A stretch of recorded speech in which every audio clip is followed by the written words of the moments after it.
সকলোকে পুনৰবাৰ টিকে মাইডৰ অন্য এটা ৰাতিপুৱাৰ ধামাকাদাৰ খবৰলৈ স্বাগতম জনাইছো। আজি হৈছে ফেব্ৰুৱাৰী মাহৰ প্ৰথমটো ভিডিঅ'। আজি ফেব্ৰুৱাৰীৰ 1 তাৰিখ। তো সকলোকে নতুন এটা মাহৰ শুভেচ্ছা জনাইছো। জানুৱাৰী মাহটো চাই থাকোতে শেষ হৈ গ'ল। আপোনাৰ ঢেৰ কিবা কিবি জানুৱাৰী মাহটোত পাৰ হ'ল, কেনেকৈ আদায় হ'ল গমেই নাপাল।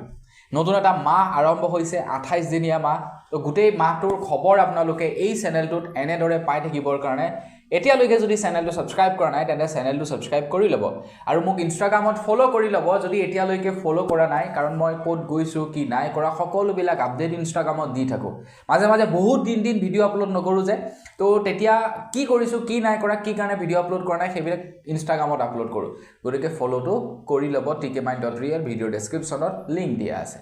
আগবাঢ়িছোঁ আজিৰ প্ৰথমটো খবৰ ফালে। প্ৰথম খবৰটো ওলাইছে বলিউডৰ এজন বিৰাটেই বিখ্যাত ডেন্সাৰ, লগতে বিখ্যাত কোৰিঅ'গ্ৰাফাৰ, বিখ্যাত ডাইৰেক্টৰ।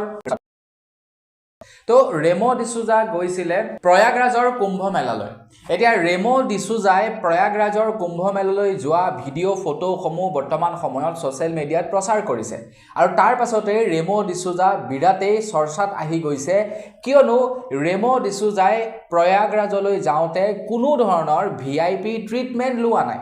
কোনো ধৰণৰ সিকিউৰিটি নাই, VIP টিকট লোৱা নাই, সৰ্বসাধাৰণ মানুহৰ নিচিনাকৈ গৈছে, গৈ গা ধুইছে আৰু তাৰ পাছত সুন্দৰকৈ ঘূৰি আহিছে। তেখেতক কিন্তু কোনেও চিনি নাপালে। কিয়? তেখেতে কি কৰিছে, তেখেতক চিনি নোপোৱাকৈ কাপোৰ পিন্ধি গৈছে, তেখেতৰ মুখখন ঢাকি গৈছে, কাৰণ তেখেতক চিনি পোৱাৰ লগে লগে মানুহৰ ভিৰ লাগিব। তেখেতে যিহেতু কোনো ধৰণৰ VIP ট্ৰিটমেণ্ট লোৱা নাই, VIP ট্ৰিটমেণ্ট নোলোৱাকৈ গৈছে, অকণমান সেইবাবে নিজে ছেফটি প্ৰিকশ্যন ৰাখি গৈছে আৰু তেখেতে ঘূৰি আহিছে। এতিয়া সবচে ডাঙৰ কথাটো হৈ গ'ল, তেখেত এজন ইমান ডাঙৰ কোৰিঅ'গ্ৰাফাৰ, ইমান ডাঙৰ এজন ডাইৰেক্টৰ, ইমান এজন ডাঙৰ ডাইৰেক্টৰে একদম সৰ্বসাধাৰণ মানুহৰ নিচিনাকৈ গৈছে। তো সেইটোক লৈ এতিয়া গোটেই ভাৰতবৰ্ষতে চৰ্চা কৰিছে ৰেমো ডিচুজাক লৈ। আগবাঢ়িছোঁ ইয়াৰ পাছৰটো খবৰ ফালে। আহি আছে আমাৰ অসমত বিধানসভা নিৰ্বাচন। অকল অসমতেই বিধানসভা নিৰ্বাচন নহয়, দিল্লীত কেইদিনমানৰ পাছতেই বিধানসভা নিৰ্বাচন হ'ব। নিৰ্বাচনৰ পূৰ্বে কংগ্ৰেছৰ তৰফৰ পৰা বিজেপি পাৰ্টিৰ ওপৰত, নৰেন্দ্ৰ মোদী ডাঙৰীয়াৰ ওপৰত এটা অভিযোগ আনিছে। কংগ্ৰেছ পাৰ্টিয়ে কৈছে নৰেন্দ্ৰ মোদীৰ চৰকাৰৰ দিনত 45.4% হৈছে নিবনুৱা, স্নাতকোত্তৰ কৰ্মসংস্থাপন নাই 29.1%, ৰোজগাৰ মেলাৰ পদ পূৰণৰ শূন্য। মানে যি নেকি ৰোজগাৰ মেলা আয়োজন কৰা হয়, তাত যি নেকি আপোনাৰ ল'ৰা ছোৱালীবিলাকে যায়, তো তেওঁলোকক চাকৰিয়ে পোৱা নাই। 34% মানুহৰ দৈনিক উপাৰ্জন হৈছে 100ৰ পৰা 150 টকা। 5 বছৰত 4 কোটি জব কাৰ্ড বাতিল। কৃষকৰ গড় ঋণ হৈ গ'ল 91,231 টকা। গতিকে এই যিখিনি নেকি তেখেতলোকৰ তৰফৰ পৰা এটা ডাটা শ্বেয়াৰ কৰা হৈছে, সেই ডাটাৰ অধীনত এইটোকে বুজাইছে যে নৰেন্দ্ৰ মোদী চৰকাৰ বিফল হৈছে বুলি ক'ব পাৰি। কিছু ক্ষেত্ৰত সফল হৈছে, কিন্তু কিছু ক্ষেত্ৰত একেবাৰে বিফল হৈছে, বিশেষকৈ দুখীয়া শ্ৰেণীৰ মানুহবিলাকৰ ক্ষেত্ৰত বহুতেই বিফল হৈছে। আগবাঢ়িছোঁ ইয়াৰ পাছৰটো খবৰ ফালে। কেইদিনমান পূৰ্বে আমাৰ অসমৰ এজন সাংবাদিকৰ ওপৰত আক্ৰমণ কৰা হৈছিলে। সাংবাদিকজনৰ নাম হৈছিলে মৃণাল কুদ্দুছ। এতিয়া এই মৃণাল কুদ্দুছ নামৰ সাংবাদিকজনক আক্ৰমণ কৰা মেইন অভিযুক্তই আত্মসমৰ্পণ কৰিছে বুলি জনাইছে হাতীগাঁও আৰক্ষী থানাত। তো এই ব্যক্তিজন বিধায়ক ৰেকিবুদ্দিন আহমেদৰ ভতিজা বুলি উল্লেখ কৰিছে। বিধায়ক ৰেকিবুদ্দিন আহমেদৰ ভতিজা আছিলে, যিজনে নেকি মৃণাল নামৰ যিজন সাংবাদিক আছিলে সেই সাংবাদিকজনক এটেক কৰিছিলে। আমাৰ অসমত সাংবাদিকক এটেক কৰাৰ সংখ্যা দিনক দিনে বাঢ়ি গৈছে। সিদিনাখন বিশ্বনাথ চাৰিআলিৰ পৰা খবৰ ওলাইছিলে, এজন সাংবাদিকে কোনোবা এজন বিধায়কৰ পত্নীৰ ওপৰত বাতৰি সম্প্ৰচাৰ কৰাৰ বাবে তেখেতক এৰেষ্ট কৰিছিলে। তো এনেকুৱা ধৰণৰ ঢেৰ ঘটনা আমাৰ অসমত দেখিবলৈ পোৱা গৈছে। আনফালে আকৌ মন্ত্ৰী পীযুষ হাজৰিকাদেৱে কয় যে সাংবাদিকসকলে নিৰপেক্ষভাৱে বাতৰি সম্প্ৰচাৰ কৰিব লাগে। গতিকে নিৰপেক্ষভাৱে যেতিয়া নেকি বাতৰি সম্প্ৰচাৰ কৰিবলৈ যায়, তেতিয়া এনেকুৱা ধৰণৰ ঘটনাবিলাকে আৱৰি ধৰে সাংবাদিকবিলাকক। আগবাঢ়িছোঁ ইয়াৰ পাছৰটো খবৰ ফালে। ইয়াৰ পাছৰ খবৰটো ওলাইছে তামোলপুৰৰ পৰা। তামোলপুৰত বিৰাটেই দুখ লগা এটা ঘটনা সংঘটিত হৈছে। খবৰ ওলাইছে তামোলপুৰত বন্যহস্তীৰ আক্ৰমণত এগৰাকী মহিলাৰ মৃত্যু হয় বুলি খবৰ ওলাইছে। শুই থকাৰ অৱস্থাতে হাতীৰ গছকত মৃত্যু হয়। 9 বছৰ পূৰ্বে বন্যহস্তীৰ আক্ৰমণত নিহত হৈছিলে সেই মহিলাগৰাকীৰ স্বামী। এতিয়া পত্নীও বন্য হস্তীৰ আক্ৰমণতে মৃত্যু হৈছে। আগবাইছোঁ ইয়াৰ পাছৰটো খবৰ ফালে। ইয়াৰ পাছৰ খবৰটো ওলাইছে যোৰহাট ডিষ্ট্ৰিক্টৰ পৰা। খবৰ ওলাইছে যোৰহাট ডিষ্ট্ৰিক্টৰ বিজেপিৰ যুৱ মৰ্চাৰ উপ সভাপতি চন্দন বৰুৱাক গ্ৰেপ্তাৰ কৰিছে বুলি খবৰ ওলাইছে। খবৰ লোৱা অনুসৰি জামিনবিহীন গোচৰত লতাশিল আৰক্ষীয়ে গ্ৰেপ্তাৰ কৰিছে আৰু তেখেতক জেললৈ প্ৰেৰণ কৰিছে বুলি জনাইছে। তেখেতৰ অভিযোগটো হ'ল বিভিন্ন অনৈতিক কামৰ সৈতে জড়িত আছিলে বিজেপি যুৱ মৰ্চাৰ উপ সভাপতি, যোৰহাট জিলাৰ বিজেপি যুৱ মৰ্চাৰ উপ সভাপতি চন্দন বৰুৱা। তাৰ উপৰিও বহু লোকৰ পৰা তেখেতে হেনো প্ৰবঞ্চনাৰে বহু ধন সৰকাইছিল আৰু সেই অভিযোগতে এতিয়া তেখেতক এৰেষ্ট কৰিছে। জামিনবিহীনভাৱে তেখেতক জেললৈ প্ৰেৰণ কৰা হৈছে বুলি খবৰ ওলাইছে। আগবাইছোঁ ইয়াৰ পাছৰটো খবৰ ফালে। ইয়াৰ পাছৰ খবৰটো ওলাইছে কাজিৰঙা নেশ্যনেল পাৰ্কৰ ওপৰত। তো কাজিৰঙা নেশ্যনেল পাৰ্কৰ ওপৰত এটা বিৰাটেই ভাল খবৰ ওলাইছে। আমাৰ অসমবাসীৰ বাবে এটা ভাল খবৰ ওলাইছে। খবৰ ওলোৱা অনুসৰি পূৰ্বতকৈ আমাৰ কাজিৰঙা ৰাষ্ট্ৰীয় উদ্যানত পৰ্যটকৰ ভিৰ দেখিবলৈ পোৱা গৈছে বুলি খবৰ ওলাইছে। 2024 আৰু 2025 বৰ্ষত কাজিৰঙালৈ সৰ্বমুঠ 2.90 লাখ পৰ্যটকৰ আগমন ঘটিছে। মানে প্ৰায় 3 লাখ পৰ্যটক আহিছে। তাৰে ভিতৰত 9,500 গৰাকী পৰ্যটকেই হৈছে বিদেশী পৰ্যটক। বৰ্তমানলৈকে কাজিৰঙা ৰাষ্ট্ৰীয় উদ্যানে প্ৰায় 7.40 কোটি টকাৰ ৰাজহ সংগ্ৰহ কৰিছে বুলি জনাইছে। তো কাজিৰঙাক যদি আৰু ডেভেলপ কৰা যায় ন, কাজিৰঙাত আৰু যদি জীৱ জন্তু ইনক্লুড কৰা যায়, কাজিৰঙাত চাব লগা বস্তু যদি আৰু ইনক্লুড কৰা যায়, তেনেহ'লে আৰু বিদেশী পৰ্যটক আহিব আৰু মানুহে চাবলৈ যাব কাজিৰঙা। যেনেকৈ নেকি বৰ্তমান সময়ত মানুহে বিভিন্ন ধৰণৰ বস্তু চাবলৈ যায়, ঠিক তেনেকৈ কাজিৰঙাখনক আজিকালি চাবলৈ নাযায় মানুহবিলাকে। আনকি বাবা অগ্নিনাভ মন্দিৰলৈকে চাগে বেছি মানুহ যায় নেকি অসমৰ মানুহ কাজিৰঙাতকৈ। গতিকে আৰু যদি উন্নত কৰে, গতিকে আৰু মানুহৰ ভিৰ হ'ব, চৰকাৰৰ ৰাজহ সংগ্ৰহ হ'ব, সব ফালে উন্নতি হ'ব। আগবাইছোঁ ইয়াৰ পাছৰটো খবৰ ফালে। আমাৰ অসমত কৈছোঁৱেই বিধানসভা নিৰ্বাচন আহি আছে। 2026 চনত বিধানসভা নিৰ্বাচন হ'ব। এতিয়া দল সংগঠনসমূহে প্ৰস্তুতি চলাই আছে বিধানসভা নিৰ্বাচনক লৈ। এতিয়া বিধানসভা নিৰ্বাচন হয়, এখন চৰকাৰৰ কথা আছে। গতিকে এবছৰ আগৰ পৰাতো প্ৰস্তুতি চলোৱাটো সাধাৰণ কথা। এতিয়া 2026 চনত বিধানসভা নিৰ্বাচন যিহেতু হ'ব, অখিল গগৈয়ে কিন্তু এইবাৰ কংগ্ৰেছৰ সৈতে মিত্ৰজোঁটত ভাগ নল'ব পাৰে। অৰ্থাৎ ৰাইজৰ দলে হয়তো মিত্ৰজোঁটৰ সৈতে ভাগ নল'ব পাৰে, মিত্ৰজোঁটৰ সৈতে হয়তো এইবাৰ এলায়েন্স কৰি ইলেকশ্যন নেখেলিব পাৰে। অখিল গগৈয়ে বৰ্তমান সময়ত কংগ্ৰেছ পাৰ্টিটোক বৰ বিশেষ মানে ছাপোৰ্ট কৰা দেখা পোৱা নাই। কংগ্ৰেছে কেইটামান তেনেকুৱা কাম কৰিলে যাৰ কাৰণে নেকি কংগ্ৰেছ পাৰ্টিৰ পৰা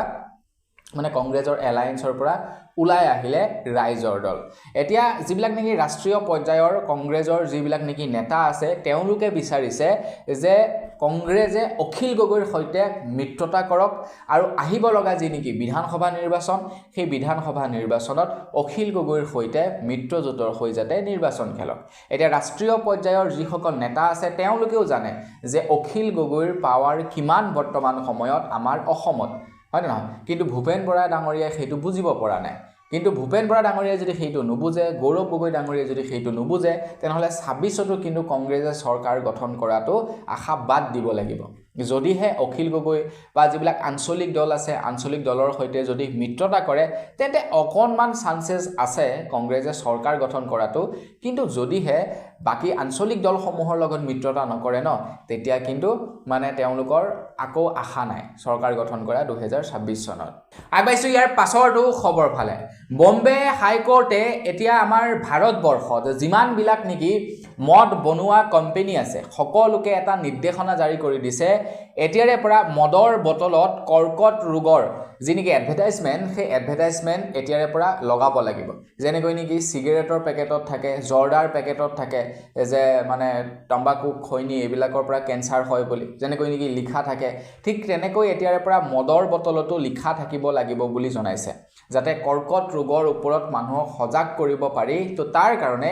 বম্বে হাইকোৰ্টে এই সিদ্ধান্ত লৈছে। যিমানবিলাক মদৰ কোম্পানী আছে মদৰ বটলত কিন্তু আপোনালোকে কেঞ্চাৰৰ সেই এডভাৰটাইজমেণ্টটো দেখা নাপায় কিন্তু বাকীবিলাকত আপোনালোকে দেখা পাব গুটখা হৈ গ'ল খৈনি হৈ গ'ল বাকী যিমানবিলাক আছে আৰু জৰ্দা যিমান আছে সবতে আপোনালোকে দেখা পাব চিগাৰেটতো দেখা পাব কিন্তু আপোনালোকে লিকাৰত দেখা নাপায় মদত দেখা নাপায় কিন্তু মদতো এতিয়া সেই এডভাৰটাইজমেণ্ট আহি যাব হয়তো এতিয়া দুই এজনে হয়তো মদ খাবলৈ এৰিবও পাৰে সেই এডভাৰটাইজমেণ্ট দেখি আগবাইছোঁ ইয়াৰ পাছৰটো খবৰ ফালে এইবাৰ প্ৰয়াগৰাজৰ কুম্ভ মেলাত কেইবাজনো ব্যক্তি ভাইৰেল হৈ পৰিছে এজন হৈ গ'ল IIT বাবা এগৰাকী হৈ গ'ল মনালিসা যিগৰাকী দেখিবলৈ খুবেই সুন্দৰ কুম্ভ মেলাত ভাইৰেল হৈ পৰিছিলে সেই ছোৱালীগৰাকী এতিয়া খবৰ ওলাইছে যে সেই ছোৱালীগৰাকীক লৈ এতিয়া এখন ফিল্ম নিৰ্মাণ কৰিব বলিউডত আৰু ইতিমধ্যে চুক্তি হৈছে মানে এগ্ৰিমেণ্ট হৈছে বুলি জনাইছে সেই ছোৱালীজনীক লৈ এতিয়া ফিল্ম নিৰ্মাণ কৰিব বুলি জনাইছে মানে চাওক ইণ্টাৰনেটৰ কাৰণে বহুতৰ সুবিধাও হৈছে ঠিক তেনেকৈ IIT বাবা পুৰা ভাইৰেল হৈ পৰিলে কিন্তু IIT বাবাই তেখেতৰ ভাইৰেল হোৱাক লৈ তেখেতে হেপী নহয় কিন্তু তেখেতে কৈছে যে মই আগতে ধুনীয়াকৈ ঘূৰিব পাৰিছিলোঁ বিন্দাছ য'ত মন যায় তাত যাব পাৰিছিলোঁ কিন্তু এতিয়া যেতিয়াৰ পৰা মই ভাইৰেল হ'লোঁ তেতিয়াৰ পৰা মোৰ মনৰ ইচ্ছা অনুসৰি কিবা এটা কৰিব নোৱাৰোঁ কোনোবা আহি যায় ফটো ল'বৰ কাৰণে কোনোবা আহি যায় ভিডিঅ' বনাবৰ কাৰণে গতিকে কৈছে যে মই সেইটো বেয়া পাইছোঁ কিন্তু কিছুমান লোকৰ কাৰণে ভাল হৈছে চাওক এতিয়া ভাইৰেল হৈছে এতিয়া ফিল্মতো চান্স পাইছে তেখেতে পৰা মেইন চৰিত্ৰত অভিনয় কৰিব আগবাইছোঁ ইয়াৰ পাছৰটো খবৰ ফালে ইয়াৰ পাছৰ খবৰটো ওলাইছে নুমলীগড় তেল শোধনাগাৰৰ ওপৰত অসমৰ মুখ্যমন্ত্ৰী ডক্টৰ হিমন্ত বিশ্ব শৰ্মাদেৱে জনাইছে যে আমাৰ অসমৰ নুমলীগড় তেল শোধনাগাৰক এতিয়া আৰু অকণমান ডাঙৰ কৰা হ'ব বুলি জনাইছে যাতে আমাৰ অসমৰ নুমলীগড়ৰ তেল শোধনাগাৰৰ তেলে যাতে আমাৰ গোটেই অসমখন চলিব পাৰে যাতে বেলেগৰ পৰা তেল আৰু ক্ৰয় কৰিব নালাগে তো তাৰ বাবে এতিয়া নুমলীগড়ৰ তেল শোধনাগাৰ আৰু ডাঙৰ কৰিব বুলি জনাইছে অসমৰ মুখ্যমন্ত্ৰী ডক্টৰ হিমন্ত বিশ্ব শৰ্মাদেৱে কৈছে যে আগতে অসমৰ পৰা বাহিৰা ৰাজ্যলৈ তেল যায় বুলি এটা কথা আছিল কিন্তু প্ৰকৃততে আমাৰ অসমৰ পৰা বাহিৰা ৰাজ্যলৈ তেল নাযায় বৰ্তমান সময়ত আনকি আমাৰ অসমে বাহিৰা ৰাজ্যৰ পৰা তেল আনিব লাগে তো সেইবাবে মুখ্যমন্ত্ৰী ডাঙৰীয়াই প্ৰধানমন্ত্ৰী ডাঙৰীয়াক এটা ৰিকুৱেষ্ট কৰিছিলে যাতে আমাৰ অসমৰ তেল শোধনাগাৰটো ডাঙৰ কৰিব পৰা যায় তেল শোধনাগাৰটো ডাঙৰ কৰি অসমৰ মানুহে যাতে বেলেগৰ পৰা তেল ননাকৈ নুমলীগড় তেল শোধনাগাৰৰ পৰাই যাতে চলিব পাৰে তো তাৰ কাৰণে অকণমান ডাঙৰ কৰিবলৈ তেখেতে ৰিকুৱেষ্ট কৰিছিলে এতিয়া সেই ৰিকুৱেষ্ট মৰ্মে নুমলীগড়ৰ তেল শোধনাগাৰ ডাঙৰ কৰিব বুলি কৈছে এটা ডাঙৰ কৰাৰ লগে লগে বহুতো জব অপৰচুনিটি আহিব বহুতো চাকৰি ওলাব বহুতো ল'ৰা ছোৱালীয়ে কৰ্মসংস্থাপন পাব আগবাইছোঁ ইয়াৰ পাছৰটো খবৰ ফালে অসমৰ মুখ্যমন্ত্ৰী ডক্টৰ হিমন্ত বিশ্ব শৰ্মাদেৱ গৈছিলে দিল্লীত যিসকল নেকি অসমীয়া মানুহ আছে অসমীয়া মানুহৰ সৈতে ভোগালী বিহুৰ আনন্দ লয় ভোগালী শেষ হ'ল তথাপিও শেহতীয়াকৈ হ'লেও তেখেতে ভোগালী বিহুৰ আনন্দ লয় দিল্লীবাসীৰ সৈতে অসমৰ মুখ্যমন্ত্ৰী ডক্টৰ হিমন্ত বিশ্ব শৰ্মাদেৱে দিল্লীলৈ যাওঁতে যিসকল নেকি অসমীয়া ব্যক্তি আছে অসমৰ যিসকল নেকি অসমীয়া ব্যক্তি আছে তেওঁলোকক প্ৰতিশ্ৰুতি দি আহিছে যে দিল্লীত এটা কালচাৰেল কমপ্লেক্স বহাব বুলি জনাইছে কালচাৰেল কমপ্লেক্স বহাব দিল্লীত অসম চৰকাৰে য'ত নেকি দিল্লীত যিমানখিনি অসমীয়া মানুহ আছে বা অসমৰ যিবিলাক মানুহ নেকি দিল্লীলৈ যায় তেওঁলোকে একেলগতে সেই কমপ্লেক্সটোত বহি আলাপ আলোচনা কৰিব পাৰে যাতে তাতে নামঘৰ স্থাপন কৰা হ'ব তাতে বিভিন্ন ধৰণৰ সাংস্কৃতিক বস্তুবিলাক স্থাপন কৰা হ'ব বুলি জনাইছে দিল্লীত এই কমপ্লেক্সটো নিৰ্মাণ কৰা হ'ব অসম চৰকাৰৰ তৰফৰ পৰা তো দিল্লীবাসীৰ কাৰণে এইটো এটা খুবেই ভাল খবৰ দিল্লীবাসী নহয় দিল্লীত থকা যিসকল নেকি অসমীয়া মানুহ আছে তেওঁলোকৰ কাৰণে এইটো এটা ভাল খবৰ আগবাইছোঁ ইয়াৰ পাছৰটো খবৰ ফালে আমাৰ অসম চৰকাৰে এটা বিৰাটেই ডাঙৰ মাইলষ্টন ট্ৰাষ্ট কৰিবলৈ সক্ষম হৈছে বিৰোধী পাৰ্টিয়ে এইটো দাবী উত্থাপন কৰিছিলে যে আমাৰ অসমৰ যি নেকি বাজেট আছিলে 2024 আৰু 2025 সেই বাজেটৰ আধা সংখ্যক পইচাই খৰচা কৰিব পৰা নাই বিত্তীয় বিভাগে বা অসম চৰকাৰে তাৰ 50% পইচাই খৰচা কৰিব পৰা নাই বিৰোধী পাৰ্টিয়ে কৈছিলে যে খৰচা কৰিব ক'ৰ পৰা অসম চৰকাৰৰ হাতত ধন নাই অসম চৰকাৰে ঋণ লাভ কৰা নাই যাৰ বাবে নেকি বৰ্তমান সময়ত টকা খৰচা কৰিব পৰা নাই কিন্তু এতিয়া অসমৰ মুখ্যমন্ত্ৰী ডক্টৰ হিমন্ত বিশ্ব শৰ্মাদেৱে যোৱাকালি তেখেতৰ ফেচবুক পেজৰ জৰিয়তে জনাইছে যে 2024 আৰু 2025 বৰ্ষত 1 লাখ কোটি টকাৰ ক্ৰছ কৰিছে 1 লাখ কোটি টকাৰ ক্ৰছ কৰিছে মানে 1 লাখ কোটি টকা খৰচা কৰিছে 2024 আৰু 2025 বৰ্ষত অসম চৰকাৰে মানে তামাম খৰচা কৰিলে কিন্তু নহয় জানো আগবাইছোঁ ইয়াৰ পাছৰটো খবৰ ফালে বৰ্তমান সময়ত আমাৰ অসমত যিবিলাক নেকি চৰকাৰী চাউল বিতৰণ কৰা হয় সেই চৰকাৰী চাউলবিলাক বাৰু ক'ৰ পৰা আহে আপোনালোকে জানেনে নিশ্চয় জানে চাগে সেইবিলাক পাঞ্জাব হাৰিয়ানাৰ পৰা আমাৰ অসমলৈ চাউল আহে কিন্তু এতিয়াৰে পৰা আমাৰ অসমত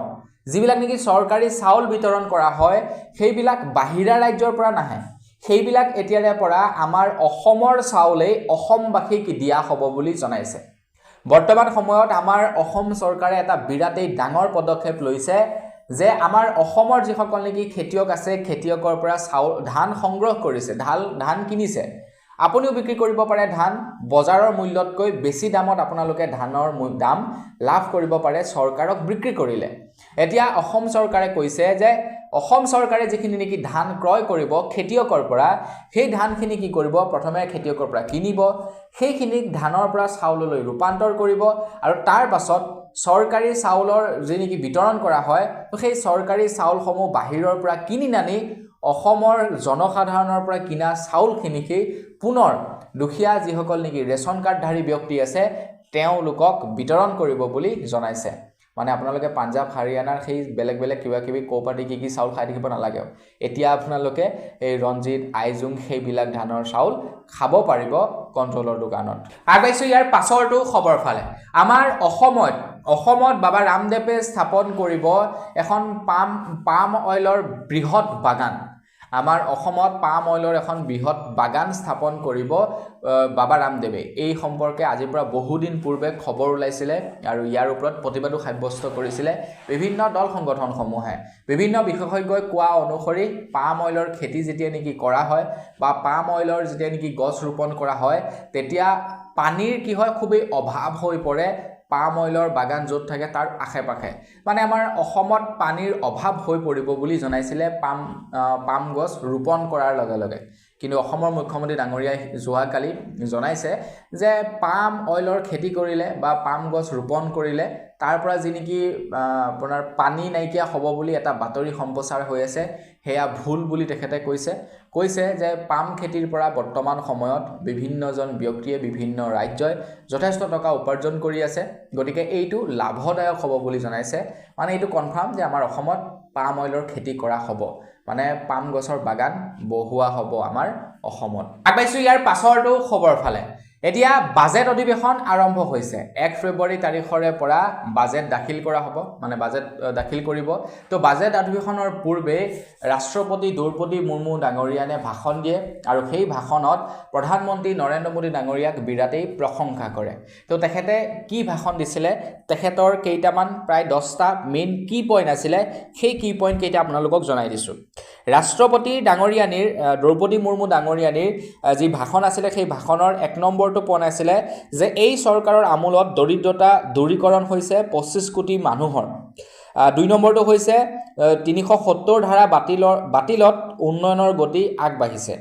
3 নম্বৰটো আছিলে বিকশিত ভাৰত গঢ়াই এই চৰকাৰৰ সংকল্প বিশ্বগুৰু হিচাপে আত্মপ্ৰকাশ কৰিছে ভাৰতে আয়ুষ্মান ভাৰতৰ অধীনত আজি 70 বছৰৰ ঊৰ্ধ্বৰ লোকেও সুবিধা লাভ কৰিছে অষ্টম বেতন অৰ্থাৎ 8 পে কমিশন গঠন কৰা হৈছে সৰু ব্যৱসায়ীৰ ঋণৰ ক্ৰেডিট লিমিট দুগুণ কৰা হৈছে মুদ্ৰা লোন 10 লাখৰ পৰা 20 লাখ টকালৈ বৃদ্ধি কৰা হৈছে 3 কোটি মানুহৰ ঘৰ নিৰ্মাণৰ লক্ষ্য পূৰণৰ দিশে আগবাঢ়িছে দেশ AI প্ৰযুক্তিত বিশ্বক পথ দেখুৱাব ভাৰতে তো এই 10টা আছিলে মেইন কি পইণ্ট ৰাষ্ট্ৰপতি ডাঙৰীয়ানীৰ তেখেতে অধিৱেশনৰ পূৰ্বে মানে বাজেট অধিৱেশন আৰম্ভণি হোৱাৰ পূৰ্বে তেখেতে শুভাৰম্ভণি কৰিছে আৰু তো তেখেতে এই কেইটা তেখেতৰ ভাষণত মেইন 10টা কি পইণ্ট দেখা গৈছিল আগবাইছে ইয়াৰ পাছৰটো খবৰ ফালে ইয়াৰ পাছৰ খবৰটো ওলাইছে অৰবিন্দ কেজৰিৱালৰ ওপৰত নিৰ্বাচনৰ পূৰ্বে এতিয়া অৰবিন্দ কেজৰিৱালৰ ওপৰত পুনৰবাৰ এক প্ৰকাৰ ক'বলৈ গ'লে বিভিন্ন ধৰণৰ সমস্যাই তেখেতক আগুৰি ধৰিছে এতিয়া অৰবিন্দ কেজৰিৱালক আপোনাৰ 17 ফেব্ৰুৱাৰী তাৰিখে হাৰিয়ানাত হাজিৰ হ'বলৈ নিৰ্দেশনা আহিছে তেখেতে হাৰিয়ানাৰ ওপৰত এটা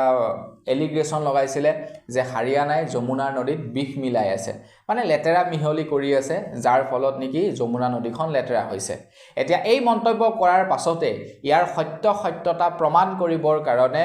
এতিয়া অৰবিন্দ কেজৰিৱালক ইলেকশ্যন কমিশনৰ তৰফৰ পৰা যোৱাকালি মাতি পঠাইছিলে যে তুমি যিখিনি নেকি ধৰি লওক কথা কৈছা তো সেই কথাখিনিত কিবা